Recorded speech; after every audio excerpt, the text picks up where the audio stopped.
You know, sometimes when you go and have treatment of any kind and then you feel good and then you stop doing it and then you end up going back into your bad habits and suddenly all those problems come back again. Well, the reason for that is because it's just simple biology and also habits and common sense and logic. Well, let me explain. See, I see my patients often on a regular basis once they've gone through the main course of care, if they've come in for any aches or pains or any kind of acute injury or any problems that they've been experiencing in that time.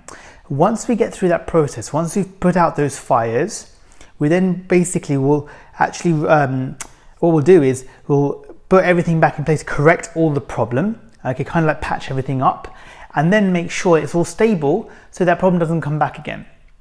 Now, if you didn't maintain that and didn't look after your building that might have been on fire, like once it's all sorted out, same way your body is the same. So if you don't look after yourself afterwards, maintain it on a regular basis, make sure everything's staying the way it should be, then simply the problem's going to come back again.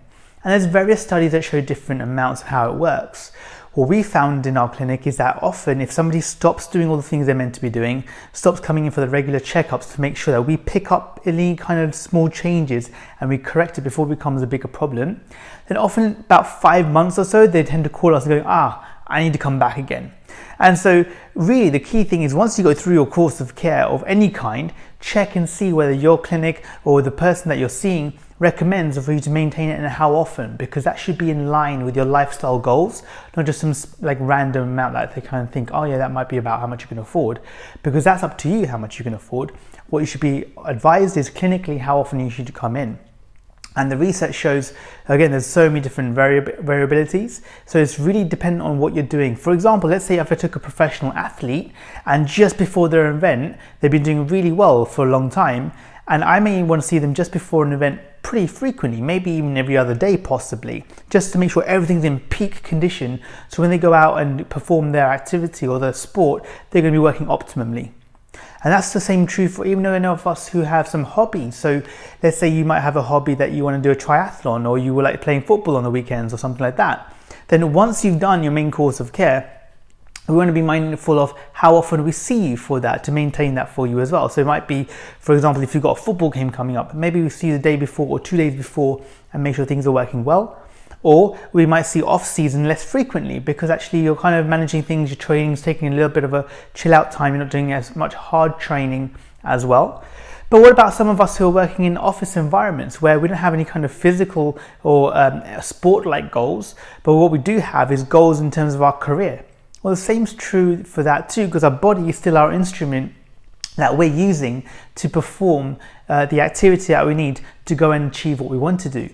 So let's say, for example, if I'm required to sit at an office for many, many hours every single day, day in, day out, and I'm required to like hold a phone awkwardly because I'm so busy typing, or I might be twisting differently if we've got board meetings and I'm sitting in one place.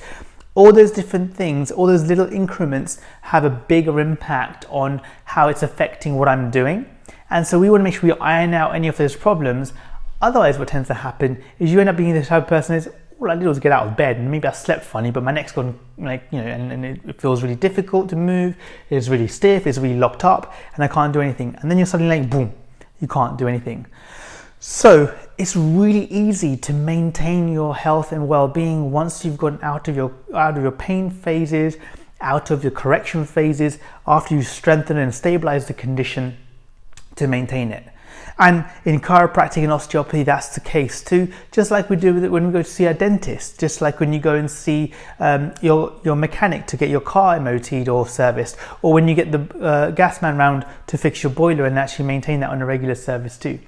I hope you found this useful. Please do remember to follow me on all of our social media channels, and also make sure that you like, subscribe and share this as well. Thanks for watching.